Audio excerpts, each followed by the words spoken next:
Tirania de Aço capítulo 326. Quase uma vitória sem esforço. Dias se passaram desde que a companhia de Jaeger, liderada pelo capitão Andrés, alcançou a força principal e informou Berengar de seus problemas.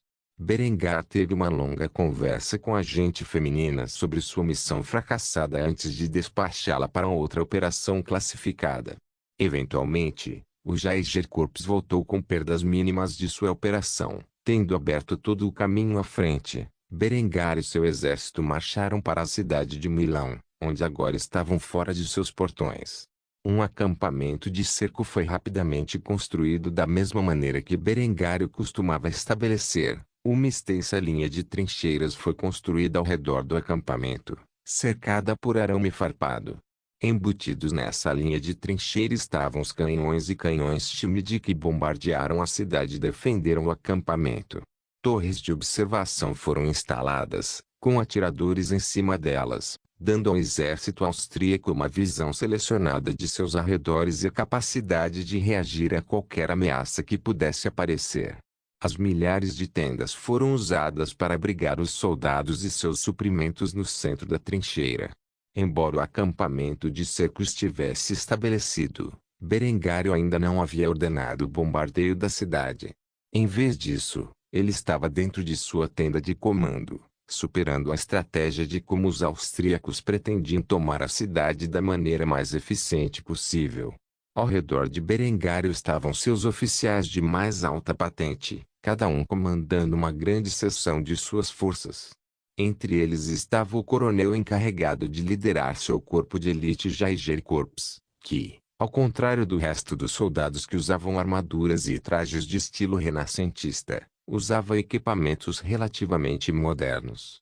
Espalhados sobre a mesa diante dos oficiais e de seu rei estava o mapa da cidade. Berengar marcou as várias portas da cidade e começou a se dirigir ao seu general, encarregado de liderar as brigadas de artilharia. Quer os canhões fixados nessas portas, quer os portões transformados em lascas e toda a portaria arruinada. Assim que as portas tiverem desmoronado, nossos exércitos atacarão a cidade e massacrarão qualquer resistência que possam encontrar. Quando o general de artilharia ouviu isso, ele saudou Berengar antes de responder a sua estratégia. Isso será feito, Sua Majestade. Ao ouvir isso, Berengário sorriu antes de se dirigir ao oficial encarregado das brigadas de infantaria. Depois que a artilharia derrubar os portões, preciso que seus homens penetrem nas brechas o mais rápido possível. Quero esta cidade limpa ao pôr do sol. Não há razão para prolongar este cerco. Quanto mais ficarmos aqui, mais tempo o inimigo tem tempo para se preparar para o nosso avanço. O general de infantaria respondeu rapidamente às preocupações de Berengário da mesma maneira que o general de artilharia. Depois de fazer isso, Berengar começou a se dirigir ao coronel do Jaeger Corps. Quanto a você, quero que você e seus soldados reúnam os suprimentos de que precisam e se preparem para partir a qualquer momento. Quero que o caminho para Parma esteja livre antes mesmo de começarmos nossa marcha. Já gastamos muito tempo atolado aqui em Milão. Quando o coronel Jaeger ouviu isso, ele acenou com a cabeça em resposta antes de expressar sua aceitação dos termos de Berengar. Não se preocupe, Majestade. Nós, Jaegers, somos a ponta de lança do exército real austríaco. Prometo que você não verá um único escaramuçador em sua jornada para Parma. Ao ouvir isso, Berengário sorriu e acenou com a cabeça antes de dispensar seus oficiais. Tudo bem, todos vocês conhecem seus planos. Rapidamente comecem a tarefa. Quero nossas tropas preparadas para partir antes do anoitecer. Quando Berengar disse isso, todos os oficiais reunidos o saudaram rapidamente antes de responder afirmativamente. Sim, Sua Majestade. Depois de dizer isso, todos saíram da tenda antes de preparar suas tropas para a batalha. Quanto a Berengário, ele puxou um cálice de ouro e despejou um pouco de vinho fortificado antes de tomar um gole para si mesmo. Graças à sua influência, o mundo estava mudando rapidamente e ele sabia que não demoraria muito para que seus inimigos começassem a se adaptar às suas armas. Os cercos nem sempre seriam tão fáceis e, como tal, ele tinha que saborear as vitórias rápidas enquanto ainda conseguia alcançá-las. Quando voltou dessa guerra, precisava desesperadamente iniciar o processo de industrialização da Áustria. Ele já havia avançado para os limites da sociedade pré-industrial. Se ele quisesse manter seu domínio, a era do aço e do vapor precisaria ocorrer. Enquanto ele pensava nessas coisas, os canhões começaram a ecoar ao longe enquanto liberavam sua fúria nas portas da cidade de Milão. Com sua proeza atual, Berengário estimou que levaria no máximo uma hora antes que os portões da cidade fossem arruinados e seus soldados pudessem invadir a cidade como um exército de gafanhotos. Como tal, Berengário passou o tempo restante do bombardeio dentro de sua tenda de comando, superando seus planos. Quanto mais essa guerra se arrastava, menos benéfica era para Berengário. Ele precisava ir rapidamente para Bolonha. No entanto, havia várias cidades pequenas no meio, como Parma, pelas quais ele precisava passar primeiro. Depois de fazer isso, ele iria para Florença para capturar a riqueza dos Medici e derrubar a coroa imperial. Se as coisas continuassem como planejado, essa guerra duraria no máximo alguns meses. Enquanto Berengário fazia esses planos, um oficial chegou à tenda, onde informou Berengar de seu progresso. Sua Majestade, os portões desmoronaram e nossos soldados começaram a avançar para a cidade. Ao ouvir isso, Berengário sorriu antes de agarrar seu burgonete e colocá-lo na cabeça. Um exército de cerca de 50.000 homens estava invadindo a cidade e saqueando-a por seu valor. Seria uma questão de horas antes que eles começassem a partir. Assim Berengário pretendia aproveitar as vistas e passear pela cidade. Com isso em mente, ele informou o oficial de sua decisão. Reúna minha guarda, estarei entrando na cidade. O oficial assentiu antes de sair da tenda. Sua guarda já estava estabelecida quando Berengário entrou no acampamento alguns minutos depois. A maioria desses homens estava entre as elites de suas respectivas unidades e formavam uma unidade de proteção rudimentar há algum tempo. Quando Berengar viu isso, ele percebeu que agora era um rei e precisava de uma unidade dedicada para proteger a si mesmo e sua família. Ele decidiu que depois que esta guerra terminasse, ele estabeleceria uma guarda real adequada. Depois de olhar com carinho para seus soldados, Berengar montou em seu corcel onde a unidade encarregada de sua proteção seguiu. Depois de ver que a equipe estava preparada para entrar na cidade, Berengar gritou seus comandos. Avante marcha! Com isso dito, o rei da Áustria e sua guarda marcharam para a cidade em chamas como conquistadores. Ao passarem pela guarita que agora não passava de estilhaços e escombros, Berengar notou a pilha de cadáveres, que consistia principalmente dos defensores italianos. O escalão de retaguarda de suas forças já estava empilhando os corpos em carroças para que pudessem ser descartados adequadamente. O cheiro de fumaça e sangue enchia o ar enquanto Berengário avançava para dentro da cidade. O que ele viu foram suas tropas saqueando tudo de valor e contendo os cidadãos para que não resistissem. Tornou-se cada vez mais claro que o nível de resistência que o exército de Berengar enfrentou após entrar na cidade era praticamente inexistente. Além de algumas centenas de defensores italianos detidos no castelo da cidade, o resto do Milan já havia se rendido pacificamente. Os cidadãos da cidade olharam para Berengário com uma mistura de admiração e ódio, ao verem a figura lendária em carne e osso, avançando a cavalo como se conquistasse sua cidade. Era tão natural quanto respirar ar. Em apenas algumas horas, a outrora poderosa cidade de Milão caiu e suas riquezas foram saqueadas pelos invasores austríacos. Apesar disso, nenhum cidadão optou por resistir. Eles estavam bem cientes da futilidade de lutar contra o exército real austríaco. A notícia da derrota de Verona já havia se espalhado pelo norte da Itália, assim como a desastrosa derrota no Adriático que enviou o restante de sua marinha para as profundezas do Mediterrâneo. Aos olhos de muitos cidadãos italianos, esta guerra já havia acabado e o império havia perdido.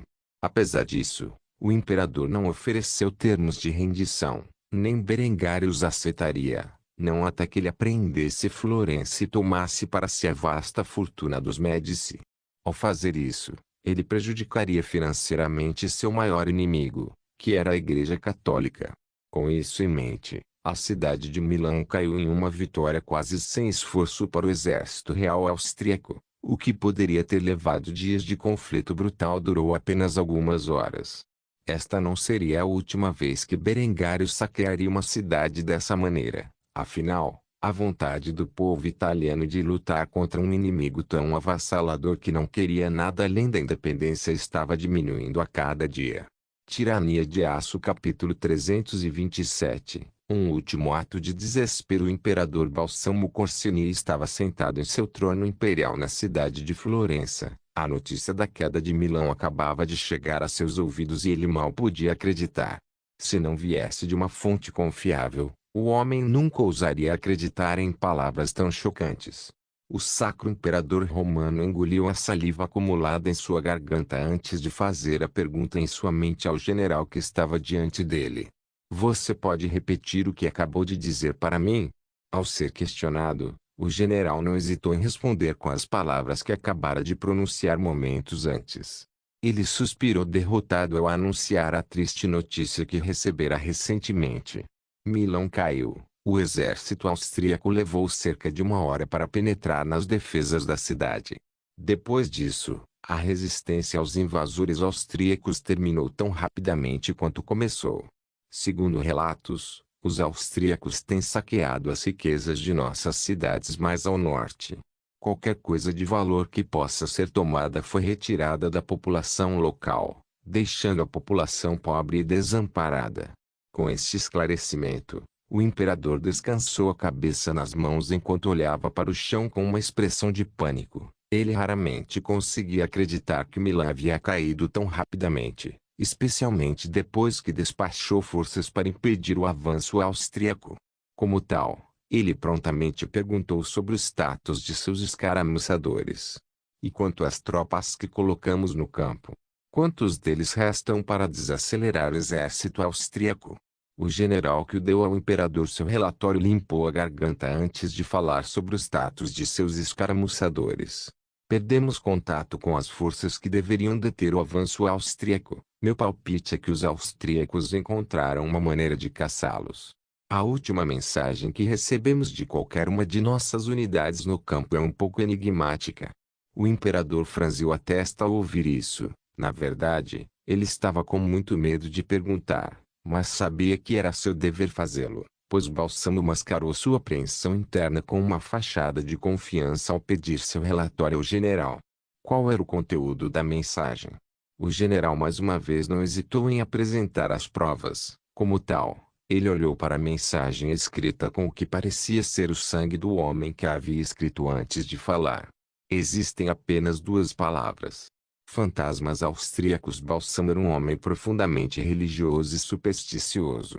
Como tal, sua fachada confiante anterior desmoronou assim que ouviu a frase. O imperador imediatamente se levantou de seu assento com uma expressão cheia de pavor antes de explodir em uma explosão louca. Que feitiçaria é essa? Berengário pode controlar as almas dos condenados. É isso que meus soldados querem me dizer. Como podemos derrotar tal mal? Enquanto o imperador estava tendo um colapso mental, o general pigarreou e tentou apresentar uma alternativa razoável ao seu suzerano. Como tal, ele respondeu com uma firme determinação.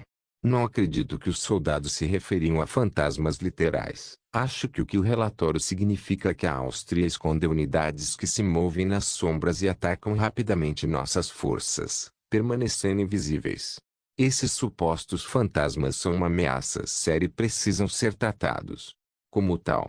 Ao ouvir uma explicação razoável, o imperador desabou em seu assento enquanto suspirava pesadamente de alívio. Demorou 1 ou 2 instantes para acalmar os nervos, afinal a maneira como os austríacos haviam conseguido avançar por seu território já beirava o sobrenatural.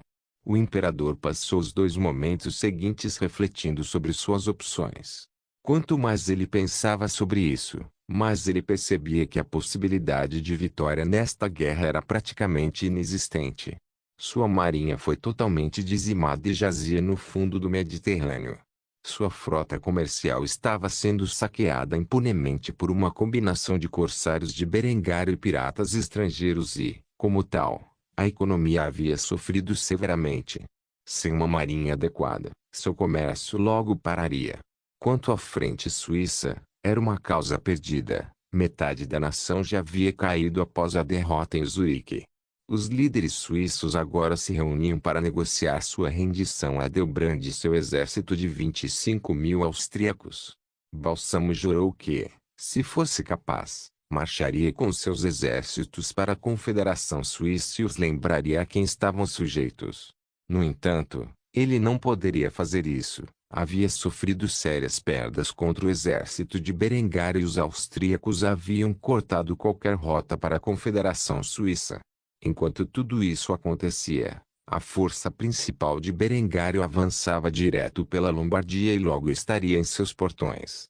Embora as forças do imperador tivessem capturado algumas armas do exército de Berengar, levaria anos até que pudessem fazer engenharia reversa adequada de tal armamento avançado. Sem dúvida, a guerra terminaria muito antes disso. Assim, o Sacro Imperador Romano ficou com duas opções: render-se e esperar clemência, ou lutar em uma última resistência contra o exército austríaco. O imperador era orgulhoso demais para curvar a cabeça para algum barão humilde que se proclamou rei. Não, só havia uma maneira de terminar esse conflito. Ele preferia morrer a admitir a derrota para um arrivista como Berengário.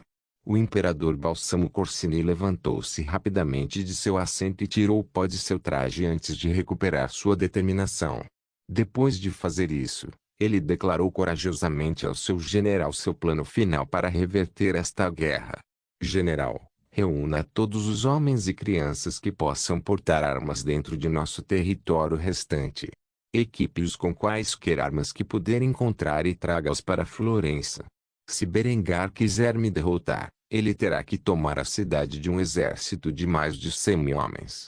O general suspirou ao ouvir isso. Trazer um exército tão grande para Florença esgotaria suas reservas de alimentos. Mesmo que o exército real austríaco fosse derrotado em Florença, a capital morreria de fome quando o inverno chegasse. A guerra já estava perdida e, no entanto, o imperador era orgulhoso demais para admitir a derrota. No entanto, o general recebeu suas ordens e acenou com a cabeça antes de responder afirmativamente. Farei o que você pede, mas Vossa Majestade, como seu general, sinto que devo aconselhá-lo contra uma medida tão drástica. Independentemente de ganharmos ou perdermos esta batalha, esta guerra como um todo será o fim do Sagrado Império Romano. Mesmo que consigamos repelir os austríacos, nossos exércitos serão devastados e nossa economia arruinada. Se genuinamente passarmos por uma opção tão desastrosa, não teremos mais a capacidade de projetar força suficiente para controlar nossos vassalos, e um a um, eles seguirão no caminho da Áustria. No entanto, apesar desse conselho, o imperador não se intimidou em seu curso de ação. Ou a Áustria quebraria as costas contra as muralhas de Florença, ou o império desmoronaria. Porém, a dignidade do imperador nunca vacilaria, pois tal Balsamo Corsini olhou furioso para seu general antes de responder. Sua opinião está anotada, mas você fará o que eu pedir, ou encontrarei um general que o fará. Depois de ouvir que o imperador estava nesse caminho suicida, o general suspirou pesadamente antes de acenar com a cabeça. O futuro era sombrio para o império, mas ele supôs que todas as coisas boas deveriam chegar ao fim. Afinal, os vassalos que compunham o Sacro Império Romano eram amplamente autônomos, para começar. Com isso em mente, o general fortaleceu sua determinação antes de responder às demandas do imperador. Muito bem, você terá seu exército, mas quando o império começar a desmoronar, saiba que desaconselhei esse curso de ação. O imperador não disse nada e permitiu que o general partisse em silêncio. Em vez disso, ele se sentou em seu trono mais uma vez e tomou um grande gole de seu cálice cheio de vinho. O homem continuou a beber até que o conteúdo do copo estivesse totalmente dentro dos limites de seu estômago. O imperador acreditava que Berengário não tomaria tão rapidamente a capital do império com uma força tão grande de defensores. Mesmo que a maioria deles não passasse de impostos camponeses, corpos eram corpos, e o poder de Berengário poderia ser subjugado eventualmente. Como tal, Enquanto Berengar começou a avançar rapidamente sobre a cidade de Parma, o Império começou a retirar todas as suas forças do campo e as guarnições que guardavam as cidades do norte para Florença. Quanto ao sul da Itália, eles também foram encarregados de trazer tropas para defender Florença da invasão austríaca. A Batalha de Florença se tornaria a batalha determinante nesta guerra pela independência austríaca. Se o Império desmoronaria ou não na derrota era mera especulação neste ponto. Afinal, a união dos vários estados imperiais ainda era benéfica para a maioria de seus membros. Uma coisa era certa, porém, esta batalha teria efeitos de longo alcance na estrutura de poder do continente europeu. Tirania de Aço capítulo 328. Desenvolvendo o rifle de agulha, Luigi estava no intervalo contido na instalação de teste de armas que fica fora dos limites da cidade de Kufstein. Em sua mão estava um protótipo no qual ele vinha trabalhando há algum tempo. Devido aos avanços na tecnologia química, como o mercurífero limonate e a criação de bonés de percussão, Luigi finalmente conseguiu concluir seu projeto. O título provisório para esta arma era o Schmidt-Niedl Rifle. A razão para esse nome era o fato de que esse rifle de ferrolho de tiro único usava uma agulha longa para penetrar na ponta de um cartucho de papel, onde atingia a tampa de percussão embutida e, assim, inflamava a pólvora impulsionando a bala para baixo. O rifle estava equipado com um cano de 33,66 polegadas que utilizava o mesmo rifle poligonal com o qual os 1419 rifles Jaeger estavam equipados. Também usou o projétil de liga de chumbo. 451. Ao contrário das balas hexagonais emitidas para os rifles Jaeger, este rifle de agulha utilizava um projétil cilíndrico de design mais tradicional. A mira desta arma era uma mira de ferro em forma de escada que se graduava de 100 a 1.600 jardas, embora, sinceramente, esse alcance máximo estivesse sendo otimista. Ao contrário dos designs de rifle de agulha da vida anterior de Berengar, este rifle foi fabricado com durabilidade e confiabilidade em mente e, como tal, utilizou um sistema de bloqueio reforçado e uma agulha mais robusta, facilmente substituível pela parte traseira da ação no evento que ficou danificado. No geral, sua aparência lembrava o Mauser Model 1871 da vida anterior de Berengar. Luigi havia projetado uma nova baioneta em estilo de lâmina que era semelhante à baioneta padrão de 1871-84 da vida passada de Berengar. A diferença mais significativa entre o Mauser 1871 e o Schmidt-Niedl Rifle era que esta não era uma arma de fogo central, mas uma arma de agulha. Luigi carregou o cartucho de papel enrolado à mão na câmara antes de fechar o ferrolho. Depois de fazer isso, ele mirou a mira a 100 metros antes de puxar o gatilho. A agulha do parafuso perfurou a parte traseira do cartucho de papel e atingiu a tampa de percussão, acendendo a pólvora e enviando o projétil de liga de chumbo.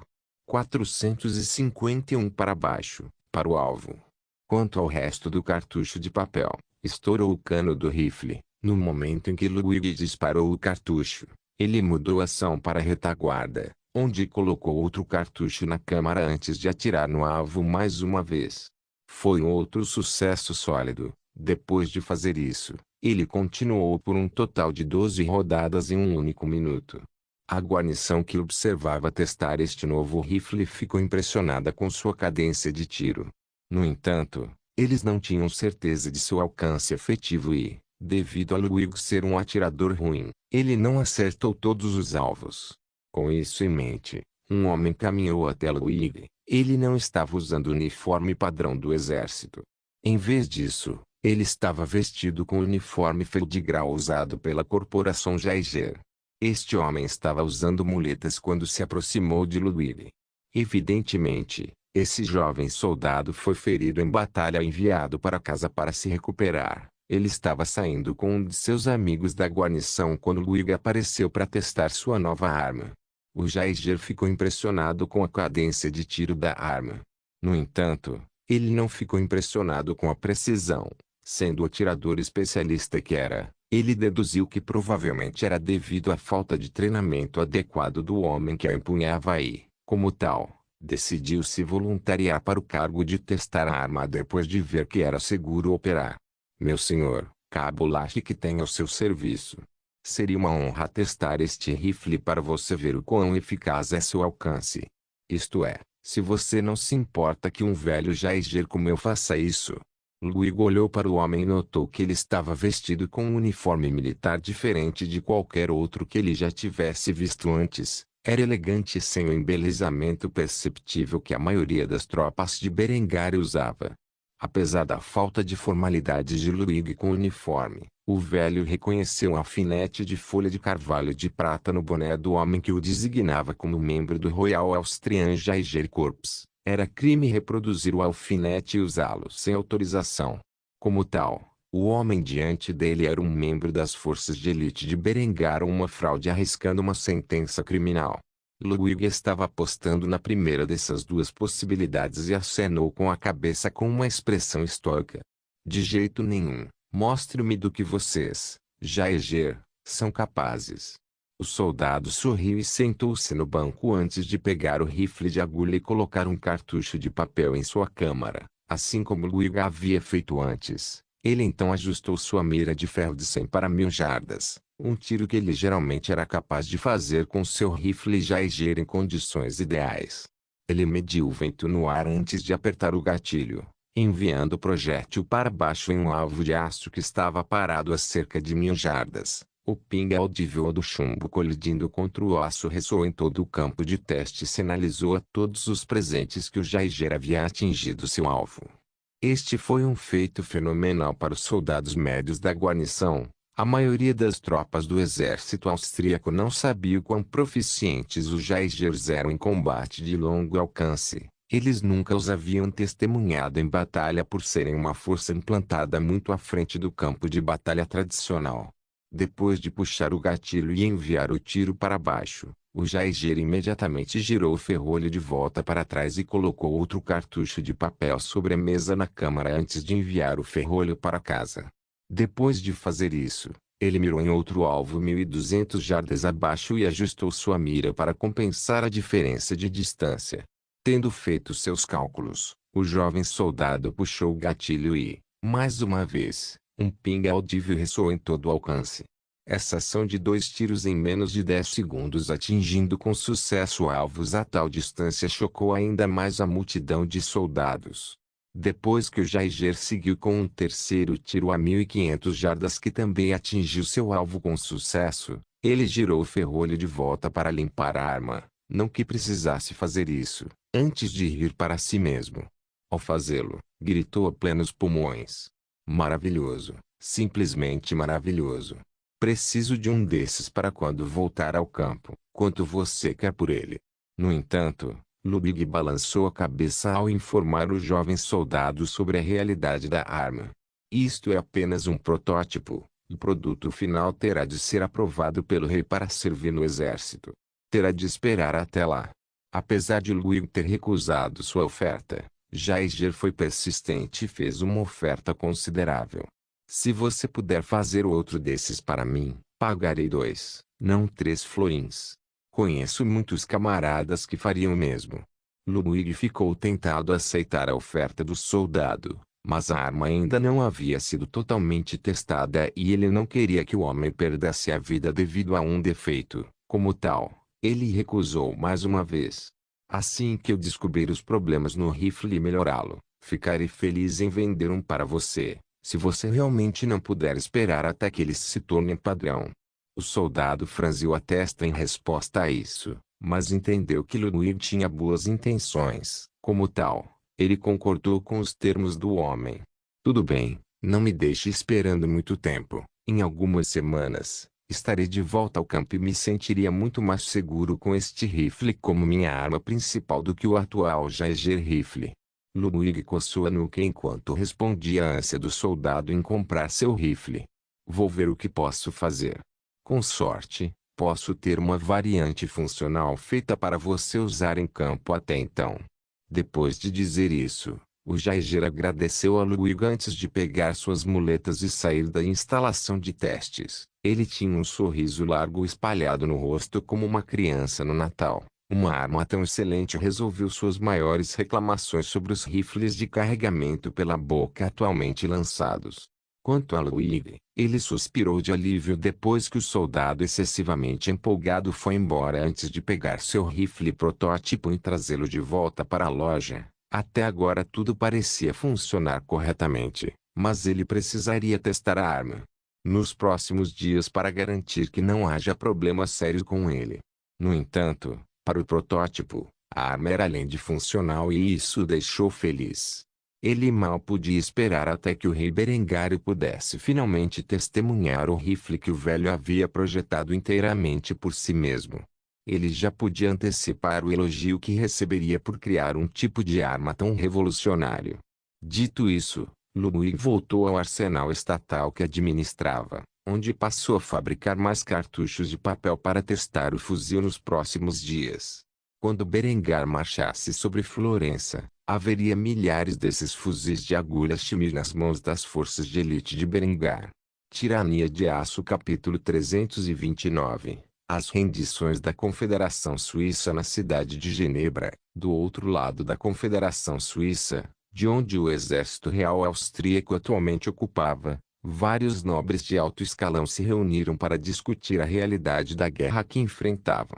Esses homens falavam inteiramente a língua alemã e eram consideravelmente mais próximos dos austríacos etnicamente do que de seus mestres italianos.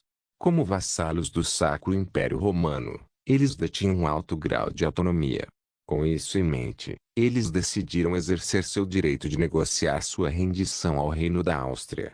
Adelbrand von Salzburg, general do exército austríaco, encarregado de invadir a Confederação Suíça, enviou suas demandas aos líderes remanescentes da Confederação Suíça. Os termos que Adelbrand havia feito eram simples. O exército austríaco só cederia sua conquista se a Confederação Suíça em sua totalidade concordasse com a anexação pela coroa austríaca, onde seria reformada como o Grão-Ducado da Suíça. O Grão-Ducado da Suíça se tornaria efetivamente um estado vassalo do Reino da Áustria e estaria sujeito a todas as leis estabelecidas na Constituição austríaca. Para os lordes da Confederação Suíça, essa não era uma perspectiva atraente. Eles estariam abrindo mão do grau de autonomia que haviam mantido sob o Sacro Imperador Romano em favor de um forte governo centralizado sob a autoridade de um único monarca. Não apenas isso, mas eles seriam forçados a introduzir as reformas militares, políticas, econômicas, agrícolas e industriais que Berengar havia estabelecido na Áustria. Assim, esses homens estariam perdendo um grau significativo de poder político e militar. Este pensamento causou especificamente um dos nobres mais proeminentes. Eles se reuniram para esta reunião e ficaram bastante irritados quando ele apresentou seu caso contra a rendição à coroa austríaca. O arrogante Berengar von Kufstein foi longe demais com suas exigências. Ele espera que nos ajoelhemos diante dele e imploremos por misericórdia. Nunca. Devemos lutar até nossos últimos suspiros contra esta anexação. É uma humilhação para o povo suíço. Este conde não foi o único a sentir-se assim, pois vários membros da nobreza manifestaram-se de imediato a favor deste ponto de vista. Ouça. Sim, foda-se a Áustria e seu jovem rei. Morte antes da desonra. No entanto, alguns dos nobres presentes não eram totalmente contra a ideia de anexação. Esses homens eram reformistas ou, pelo menos, a população sobre a qual eles governavam era composta principalmente por reformistas. Como tal, eles tinham a responsabilidade de sustentar o outro lado da discussão. Um desses homens era um conde, o conde de Fribourg, e era amigo íntimo do conde Rainer von Schur, que se rendeu à coroa austríaca durante a invasão inicial. Ele compreendia melhor do que ninguém as razões para fazê-lo. Como tal, ele apresentou uma alternativa aos membros mais turbulentos da alta nobreza suíça. Na minha opinião, essas exigências não são irracionais. Embora a Áustria detenha mais controle sobre nossas terras do que o Império, tornou-se cada vez mais evidente que estamos testemunhando o surgimento de um novo poder com o Reino da Áustria, que pode unificar o mundo alemão em um único império coeso. Em breve, Florença cairá e, com ela, a dignidade da coroa imperial. Sob o reinado austríaco, nos tornaremos tão ricos e prósperos quanto eles. A era do feudalismo e dos cavaleiros está chegando ao fim. Se não abraçarmos esta nova era, seremos deixados para trás na escuridão que assola nossas terras. Se recusarmos os termos austríacos, eles nos conquistarão e, quando o fizerem, substituirão cada um de nós por um nobre austríaco de sua escolha. Compartilhamos muitos aspectos étnicos e culturais com os austríacos, muito mais do que com os italianos. É do interesse do povo suíço e de sua nobreza ajoelhar-se diante da coroa austríaca. Quando os homens reunidos ouviram isso, eles ficaram em silêncio. O que o conde disse fazia sentido. Eles não tinham capacidade militar para continuar uma guerra com os austríacos por muito mais tempo. Se eles escolhessem fazê-lo, eles apenas invocariam a ira da coroa austríaca, o que certamente resultaria na perda de todo o seu poder e autoridade sobre suas terras, se não de suas vidas. Apesar dessa realidade, muitos homens relutavam em entregar seu poder de longa data ao reino da Áustria e seu governo centralizado. Assim, começaram a propor novas ideias para manter sua autonomia. Não poderíamos negociar com os austríacos sobre receber o mesmo grau de autonomia que temos sob o Império. Afinal, suas exigências de rendição total são um pouco ofensivas. Certamente o rei austríaco pode entender nossas queixas. No entanto, aqueles a favor da rendição sabiam que isso não era provável e imediatamente descartaram a ideia. Com que poder podemos fazer tais exigências ao rei Berengário? Os austríacos não respeitam nada além do poder de seu poderio militar. Eles deixaram claro que querem nos incorporar a seu reino, sob suas leis. Posso entender por que, para eles, somos pessoas atrasadas e primitivas. Com seus sistemas agrícolas avançados, eles podem alimentar seu povo com no mínimo 3 refeições por dia, enquanto o nosso está gravemente desnutrido.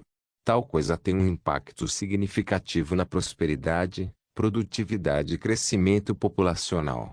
Como nobres, se nos rendermos, podemos estar perdendo um grau substancial de poder, mas estaríamos compensando isso com a fortuna que nossas casas ganharão. Esta é a realidade que enfrentamos. Uma nova era se aproxima, e podemos nos submeter aos ventos da mudança ou sermos levados por eles. Se algum de vocês desejar recusar os termos apresentados a nós, que assim seja. No entanto, sei que me entregarei pessoalmente aos austríacos, garantindo o futuro da minha família no processo. Esta é uma guerra invencível, e todos vocês sabem disso. As palavras ditas por este homem tiveram um efeito significativo nos outros nobres presentes. Eles rapidamente começaram a perceber que mesmo que alguns deles resistissem até o fim, outros em suas fileiras se renderiam em seus termos. Isso fez com que toda a confiança em uma resistência unida contra a incursão austríaca desmoronasse instantaneamente. Os membros da nobreza suíça que momentos antes gritavam para resistir à Áustria a todo custo agora tinham expressões abatidas enquanto olhavam para seus compatriotas que estavam prontos para se ajoelhar diante da coroa austríaca como seu novo mestre. A Confederação Suíça havia se tornado um viveiro da reforma alemã. Eles sabiam que o povo que presidia já estava cansado de travar uma guerra com a pátria de sua fé em nome do imperador católico. Com isso em mente, uma votação foi realizada entre os vários nobres suíços que se reuniram nesta reunião. Um nobre mais velho que permaneceu em silêncio até agora foi o primeiro a falar. Todos a favor da rendição à coroa austríaca nos termos que apresentaram. Mais de 3/4 da nobreza dentro da sala votaram a favor deste acordo. O homem mais velho notou imediatamente que alguns homens permaneceram totalmente em silêncio em resposta a esta votação. Como tal, ele mais uma vez se pronunciou propondo a segunda opção. Todos a favor de resistir à coroa austríaca até nosso último suspiro. Apesar da relutância de 1/4 dos nobres em se render, houve total e absoluto silêncio em relação a esta votação. Aqueles que antes desejavam resistir, agora se abstinham. Com isso em mente, o homem mais velho suspirou antes de tomar a decisão conhecida. 3/4 são a favor da rendição e 1/4 são abstenções. A decisão é final. Vamos nos render à coroa austríaca nos termos que eles apresentaram e permitir a anexação total da Confederação Suíça.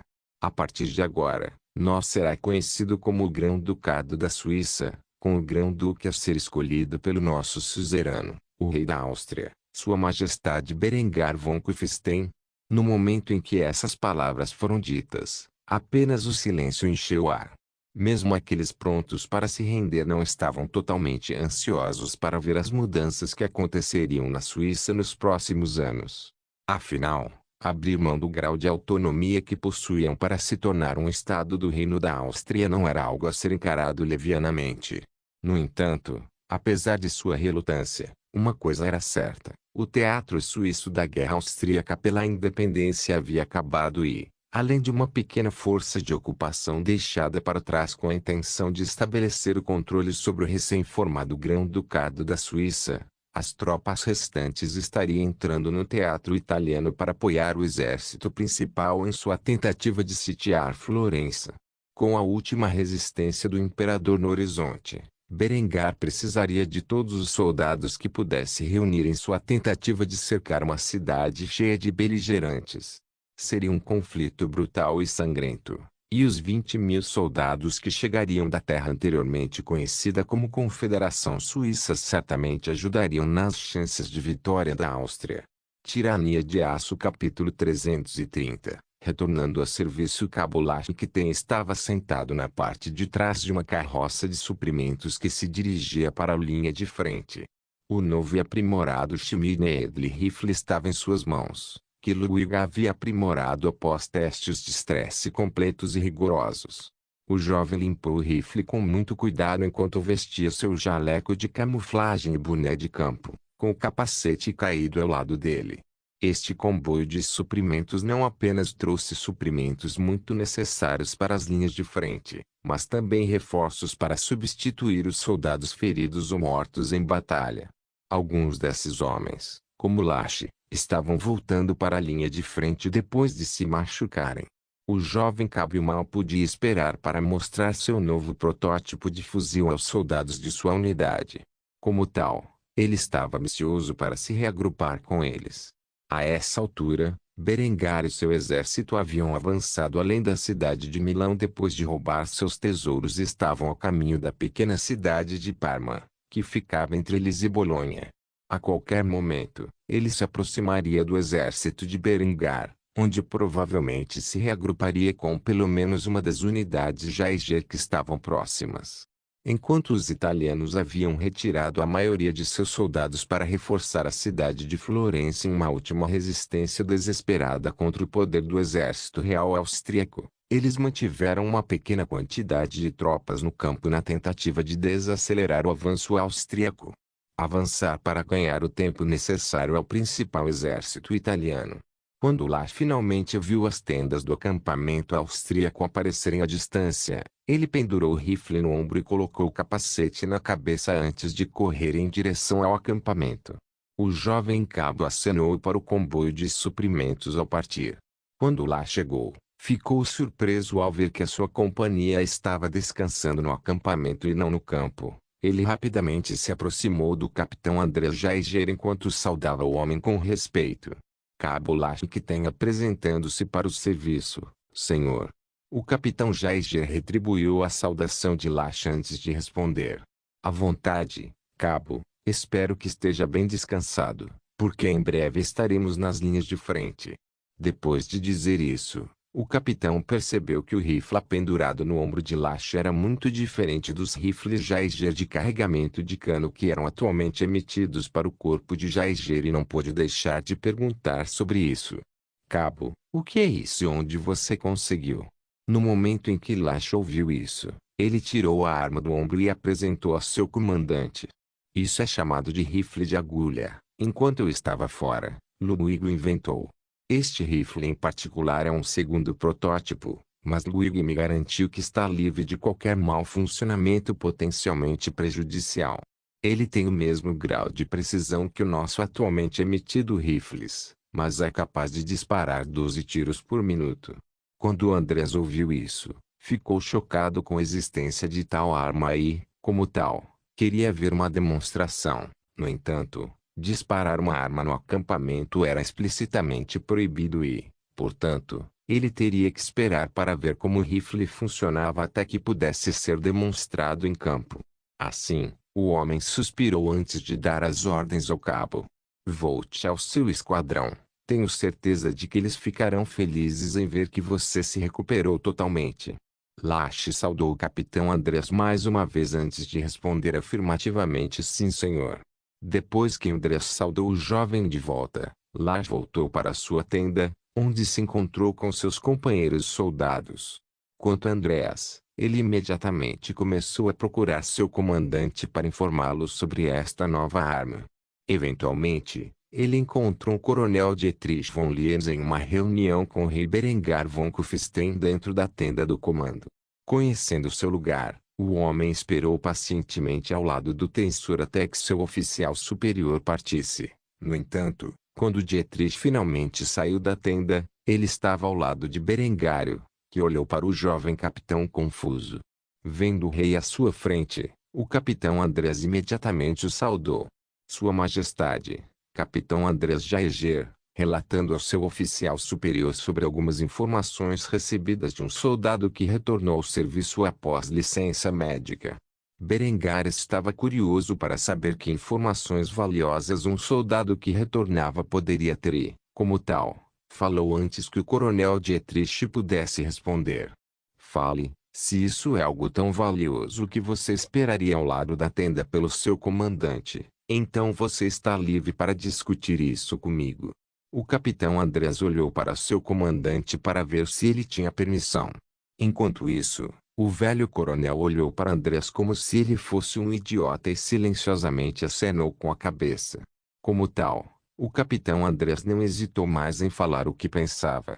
Um dos meus soldados, o cabo Lashington, voltou com uma arma protótipo que comprou do baronete Ludwig. Ele a chama de rifle de agulha e diz que é capaz de disparar um projétil a uma distância semelhante a que nossos rifles Jaeger são capazes com mais que o dobro da cadência de tiro. Quando Berengar ouviu isso, ficou chocado. Os únicos rifles de agulha que ele conhecia eram o Drizzt e o Chassepot de sua vida anterior, e eles careciam em termos de poder de fogo de longo alcance em comparação com o rifle Whitworth no qual ele baseou seus rifles Jaeger. Não apenas isso, mas, tanto quanto ele sabia, eles ainda não tinham fulminato de mercúrio para fabricar sopros de percussão. Como tal, ele era bastante cético em relação a essa afirmação. Assim, ele respondeu com uma pitada de curiosidade em seu tom. O soldado chamou de rifle de agulha. Quando Berengário perguntou isso, o capitão olhou para ele com confusão nos olhos antes de acenar com a cabeça. Seria possível que Berengário soubesse dos desígnios de Ludwig? Então, novamente, ele era o rei. Então fazia sentido se ele soubesse sobre armas experimentais que estavam envoltas em segredo. No momento em que Berengar testemunhou o aceno do homem, sua expressão ficou séria enquanto ele falava com um tom autoritário condizente com um monarca. Leve-me a este homem imediatamente. Andrés conduziu Berengar e o coronel Dietrich até a tenda onde Lache e seu esquadrão descansavam. No momento em que o capitão Andrés chegou, os homens ficaram em posição de sentido, saudando seu comandante. No entanto, eles ficaram chocados ao ver o coronel do Jaeger Corps e o próprio monarca atrás de seu capitão. Antes que qualquer um dos soldados pudesse dizer uma palavra, Berengar imediatamente pronunciou seu decreto. Qual de vocês é o cabo Lashington? Lash ficou surpreso ao descobrir que o próprio rei da Áustria viera procurá-lo. Como tal, apresentou-se orgulhosamente a Berengário com o peito estufado. Cabo Lashington ao seu dispor, majestade. Depois de ouvir isso, Berengário inspecionou o homem de perto. Percebendo que não havia nada fora do comum, ele rapidamente foi direto ao ponto. Mostre o meu rifle que você trouxe com você. Lache não hesitou em fazê-lo enquanto recuperou o rifle de agulha e verificou se estava limpo antes de entregá-lo a Berengar com o ferrolho aberto. O exército real austríaco sempre enfatizou a segurança das armas de fogo como uma prioridade no treinamento dos recrutas. Como tal, um soldado seria punido severamente se não verificasse primeiro se uma arma estava limpa antes de entregá-la a outra pessoa. Berengar inspecionou de perto o rifle e notou que ele se parecia muito com um Mauser modelo 1871 de sua vida passada, exceto que em vez de um rifle central de tiro único, era um rifle disparado por agulha. A agulha da arma era facilmente substituível se fosse danificada, assim como no projeto final do Draze Rifle que foi adicionado à variante da arma em 1874. Berengar olhou para o furo e inspecionou-o para ver se tinha estrias tradicionais ou poligonais. Para sua surpresa, Ludwig tinha ido além com esses rifles e melhorado o rifle exatamente como os atuais rifles Jaeger emitidos utilizados. Depois de observar atentamente o rifle, Berengar estendeu uma das mãos e ordenou ao soldado: "Me dê um dos cartuchos." Quando o homem ouviu isso, ele correu para sua cama, onde recuperou um cartucho de papel de seu equipamento web que continha o projétil cilíndrico 451 estilo Whitworth. Quando Berengar viu isso, um sorriso torto apareceu em seu rosto enquanto ele expressava seus pensamentos em voz alta. "Ludwig, você é um gênio." Sem nenhuma orientação, Ludwig fez o impensável. Ele havia fabricado um rifle de agulha do zero, séculos à frente de seu tempo natural. Nunca tendo disparado um rifle de agulha antes, Berengar estava ansioso para testar a arma e, como tal, ele saiu rapidamente da tenda, onde os outros próximos o perseguiam. Depois de deixar os limites do acampamento, Berengar deu uma ordem aos seus soldados: "Estabeleça um alvo a 1000 jardas. Quero testar este rifle." Os soldados receberam suas ordens e colocaram um balde de madeira a 1000 metros antes de voltar para o lado de Berengar. Berengar imediatamente marcou a mira para que ficasse à distância apropriada, onde passou a colocar o rifle no braço esquerdo e olhou com seu único olho bom para a mira de ferro. Após adquirir seu alvo, ele respirou profundamente enquanto prendia a respiração antes de apertar o gatilho. No momento em que ele fez isso, a agulha atingiu a tampa de percussão e acendeu a pólvora contida dentro, enviando o projétil para baixo a mais de 1.300 pés por segundo, onde atingiu seu alvo, jogando o balde no ar. No momento em que o fez, Berengar exalou profundamente e engatilhou a ação antes de devolver o rifle ao cabo Lache com um largo sorriso no rosto. Ele ficou satisfeito com o desempenho do rifle e não pôde conter sua alegria. Como tal, ele agarrou o coronel Dietrich antes de lhe dar uma ordem: "Mande uma mensagem para Ludwig. Quero que ele produza tantos rifles quanto puder. Antes de marcharmos para Florença, quero todo o seu corpo de Jaeger equipado com essas armas."